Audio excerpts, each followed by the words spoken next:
The guy sitting in the front row of this movie must have really had a good time.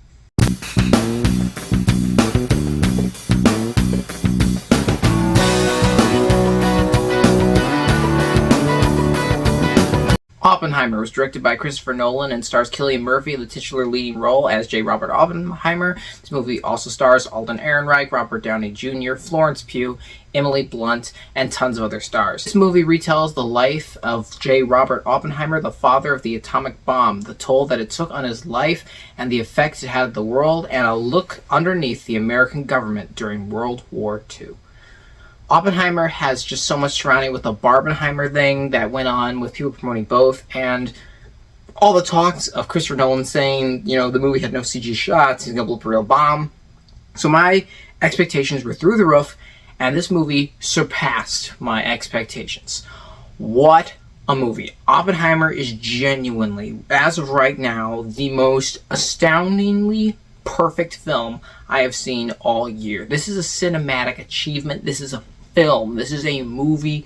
This movie is close to 3 hours long and never feels that. It feels about 2.5 hours. It's dialogue heavy, but the dialogue is written so sharply and it's delivered so well, and it has so much behind it that I was really soaked into it, and it didn't at any point take it from the movie. This is very much a character film. Everyone in here are the focus. The bomb is a part, but the bomb is not even in the third act of the movie. The bomb kind of ends the second act. That is not the character of the movie. It's certainly an attraction, and honestly, my anticipation when they were setting up to blow it up were just through the roof, and it does not fail to impress. The atomic bomb explosion, which was practical, was phenomenal to see on screen, and the sound design was flawless for that entire segment.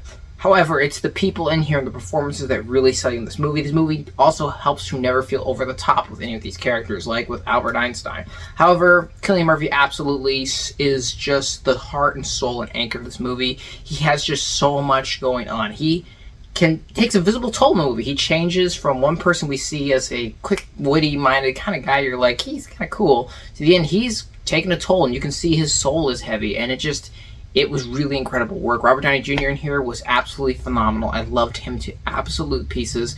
And Florence Pugh, and her limited screen time, genuinely had a heavy presence. This film also takes a look at multiple things, but never feels too bogged down by any of them. It takes time to flesh out its story and carry everything out in a smart, intelligent way, but never at any point feels like anything has gotten lost along the way. This movie's score is very great. It's got a good classical sound to it, and I love the instrumental, strange sounds we get along with some synthesizer. It's excellently done. Christopher Nolan has claimed there's 0 CG shots in this movie, and while people may doubt that, I want to remind you, movies were made for a long time without CGI, so there being none is quite possible. This movie also has a psychological thriller aspect to it, which I really like.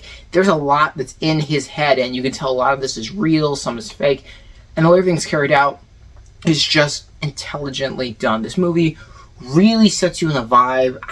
You're in a different world watching this movie. You're just soaked in and entranced. This movie was such an experience. You feel soaked in and caught by this movie. My only negatives of the films, I feel like the ending goes on maybe a little bit too long, and of course Christopher Nolan returns with his weird sound design, where sometimes it's hard to hear people when they're talking, or the music's too loud. But aside from that, this movie was basically flawless. Just absolutely awesome film. I can't express how great it was. I just came out from seeing it. It's near perfection as far as concerned, with some of the best filmmaking I've seen all year. Cinematography was gorgeous. The costume designs, the set designs, Matt Damon's little bit of screen time was also beautiful. And there's some humor in here that works.